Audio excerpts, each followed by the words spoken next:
Today we're going to take a look at the Pi coding agent or agent harness. It is currently my go-to agent for working with open weight models like GLM 5.2 and also recently Kimi K3, which is defining the state of the art. So especially right now where open weight models are performing so well, it is interesting to take a look at these coding agents like Pi or OpenCode, and I would say that Pi is more like the NeoVim approach to coding agents, whereas OpenCode is like VS Code. So OpenCode is opinionated, works out of the box, is set up for you already, and Pi is a minimal agent harness that doesn't really have anything set up. You need to install extensions for everything, you need to configure everything yourself, but this makes it lightweight and extremely customizable. So this is what we're going to explore today. If you like this video and you get value out of it, let me know by hitting the like button and subscribing, and now let us get right into it.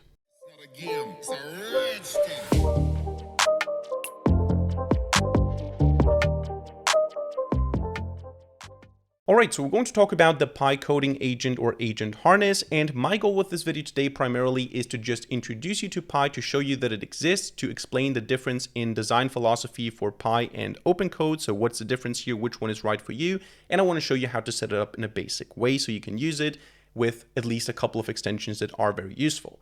Now, I think this is a very important topic to tackle right now because open weight models are outperforming the state-of-the-art proprietary ones. Now, this is one ranking. This is the web development ranking in Code-Arena. Doesn't mean that Kimi K3 is actually the best model out there, but at the very least, open weight models like GLM 5.2 and Kimi K3 are rapidly catching up with the state-of-the-art. They're much cheaper and they're very, very powerful. And as I said, Pi is the thing that I use to run them here as coding agents on my system. So I just want to present to you that Pi exists and explain to you why you might want to use Pi and not OpenCode if you are at least like me and you like to customize a lot. Because as I said in the introduction, Pi follows the NeoVim design philosophy. So the idea of Pi is you get a coding agent onto your system and it can basically do nothing. Whereas OpenCode gives you a fully fledged coding agent with MCP, with to-dos, with LSP, with undo, redo, with all sorts of things that Pi does not give you. Pi gives you a chat interface. You can ask it to do stuff, that can edit files, and that's basically it. Everything you want to have in addition to that, like permissions or undo and redo, you have to install extensions for. This, of course, means that you have to build your own coding agent or agent harness to some degree, but it also means that it's going to be super lightweight and also fully customizable. So that's what I want to explore with you guys today. How do you install Pi? That's totally up to you. You can do it with curl, you can do it on Windows with PowerShell, you can do it with npm, pnpm, bun, or you can use the AUR package if you're on Arch Linux. Just yay install the Pi coding agent. However you get Pi onto your system, that's up to you. You can also, if you want to have a more fully fledged version of that, which is more like OpenCode, you can try OhmyPi. I'm going to make a video about this also in the future, but for now we're going to only focus on Pi itself. And once you have Pi installed on your system, you can open up a command line, navigate to a directory of your choice, and run Pi there by just typing Pi to see what it looks like out of the box. Now in my case, there's an update available. I'm not going to update right now, but you can see there is a warning telling me that no models are available, because what we need to do first before we can use anything is we need to log into a provider, either using an OAuth process or by providing an API key. So we can do that by saying /login, and we can either do that, as I said, with an account or an API key. And depending on what you have to choose the right setup. I'm going to connect, in my case, OpenCode Go, so OpenCode Zen Go, because this is what I use to access open weight models. So I'm going to click on this, and it requires an OpenCode API key. So in my case here, I can go to OpenCode, I can go to Go, I can go to Login, I can go here to API keys, I can copy that key, and I can just paste it here. Now I did that off screen, so you didn't see the key here, and now you can see it selects Kimi K 2.6. I don't want that, so I can say /model, and I can go with GLM 5.2. It's set to high. Now I personally like to use max, so I'm going to say /settings, and here I can choose, if I go down enough, thinking level, and I can just set this to max, maximum reasoning. So now I'm using GLM 5.2 max. Now I can just type something like hi, and I can interact with this coding agent. But one thing that you will see is if I ask it to write a Python script, for example, it doesn't ask me for approval. So if I say, please write a hello world Python script and also run it, then you're going to see it's going to write the script, it's not going to ask me, and it's going to also execute it, which is super dangerous because it just executed a Python script without me giving explicit approval. Now, the thing is, if I want to have permission, so if I want to be able to say, hey, actually ask me before you do something like this, this is not supported out of the box with Pi. So here you can already see the design philosophy. This is a feature that I want to have. I don't have it. So what do? I have to install it. So I can leave the editor by saying Control C. Then I can say pi install npm because it's an npm package. And then the one I want to install here is pi permission system. Now, always be careful when it comes to Git repositories and npm packages, which is exactly what you're doing every time you're installing a Pi extension, you're pulling a package from npm, or you're cloning a GitHub repo. This is super dangerous if this is not a trusted repository. Make sure that whatever you install here, you actually double check if it's serious. You maybe read the code if you have the time, or at least you use packages that are well known and trusted. But this is basically how you do it. Pi install npm and then the package name, Pi permission system in this case. This installs now the feature to even allow for permissions. Now we also need to set up a config file where I define what I want to be asked for. So in this case, what I want to do is I want to go to my .pi directory. I'm going to go to my user directory, then to .pi. Then in .pi, I'm going to go to agent, and in agent, I want to define the permissions. So I'm going to say nv-pi-permissions.jsonc. And I'm going to copy paste this here. I don't want to type it out now, but the syntax is very, very simple. You just say default policy for tools, ask before you use them. For bash commands, ask before you use them. MCP, ask. Skills, ask. Special, ask. Everything here like reading, grabbing, like grepping stuff or finding stuff or ls commands are allowed. Whenever you want to write or edit, you need to ask. And here specifically for bash, we want to ask for everything, every command you want to run, you have to ask, except for when you're doing ls and something afterwards, getting the current directory, or just git status and git diff, because these are read-only commands. They're not really dangerous. So I can write that into this permission file here. I can go back now to my tutorial directory. I can open Pi again in a new instance. And now what I can do is I can say, write a Fibonacci script in Python and run it. And now instead of just doing it, it's going to show the code. I'm going to be able to approve it. So I can say allow once or allow always if I want to.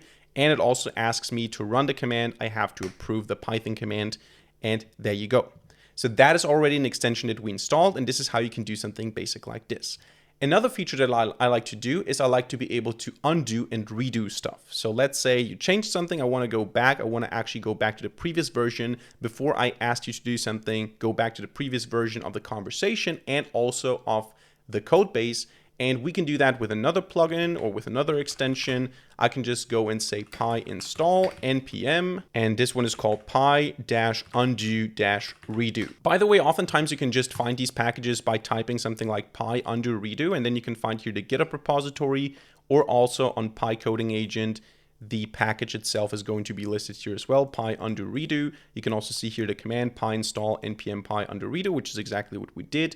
You can see who the author is. You can see how many downloads and everything. So that is also very useful. If you're trying to scan for packages, make sure you're using mainstream packages, or at least you know what you're installing. So now we have pi undo redo, which added the undo and redo capability. So I can go now with pi-c. I can continue my session and I can say, for example, undo. Now I'm not sure actually if this is going to work because I didn't have this before, but maybe it will work. So let's see. If it doesn't work, then it's probably just because it didn't have it before. Okay, in this case, it won't work, of course, because I created this before I had the plugin. So let's try to open up a new session and say, create a factorial script in Python from scratch and run it. So just a basic factorial calculation here, allow once, this created the file, and I can see the output. And you can see here, warning, pi undo redo non-git mode only restores files explicitly touched by pi write edit tools. Shell created paths are not undo restorable. So basically, if we run a command and this changes something, it's not going to be restorable. But what we have now here is factorial. And if I go back here with pi-c and I just go and say undo, then I'm at this state, and if I do ls, we don't have this script anymore. And if I go back into the session and I say redo, I can go out and we can see here that factorial is back in our code base. And this is basically how all of it works in Pi. You need something, you install an extension for it. So the last one I want to show you here maybe is web search. If I go and say Pi and I ask it, what is the current LangChain syntax, look up the documentation online. It cannot do that out of the box. It doesn't have web search. It has web fetch, I think. I'm not sure if that's even part of that, but it can run a curl command here. So this is a workaround running a command and getting the LangChain docs, but this is not proper web search. If I want to use web search, what can I do? I can go again with pi install and then npm, and then this one is called pi web access. So this is allowing for web search. And if I now go and start a new session and ask what is the latest syntax of LangChain, look up the docs online right now, this is going to trigger the web search or web access tool. And I just have to approve it. You can see here search, it queries here LangChain latest syntax. It says 2025, which is not very intelligent from the model, but we can ignore that now. And basically what happens now is in my browser, I even get a web interface with what's happening. So I see here web search, 3 searches complete, LangChain, the different sources here, and also the summary. I can approve this summary and it's going to find its way into my Pi coding agent here. And then at the end, it gives me an overview over what I wanted to know. So these are just 3 examples for extensions. There's of course much more, and I can make a video about the most important or most interesting Pi extensions out there. But in my opinion right now, that is the best way. I asked actually on X a couple of days ago what the best way to run open weight models is, and one guy answered Pi. And I really think that for me personally, that's the case because it's minimal. Whenever I need something, I can just install it.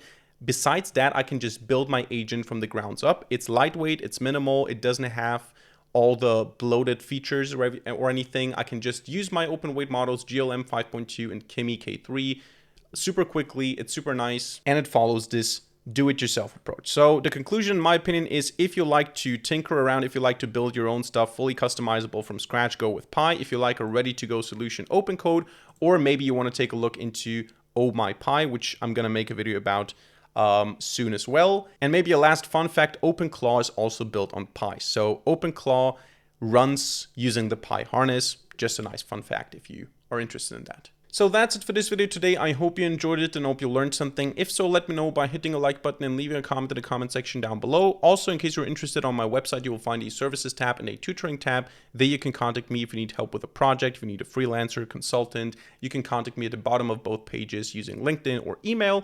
And besides that, don't forget to subscribe to this channel and hit the notification bell to not miss a single future video for free. Other than that, thank you much for watching. See you in the next video, and bye.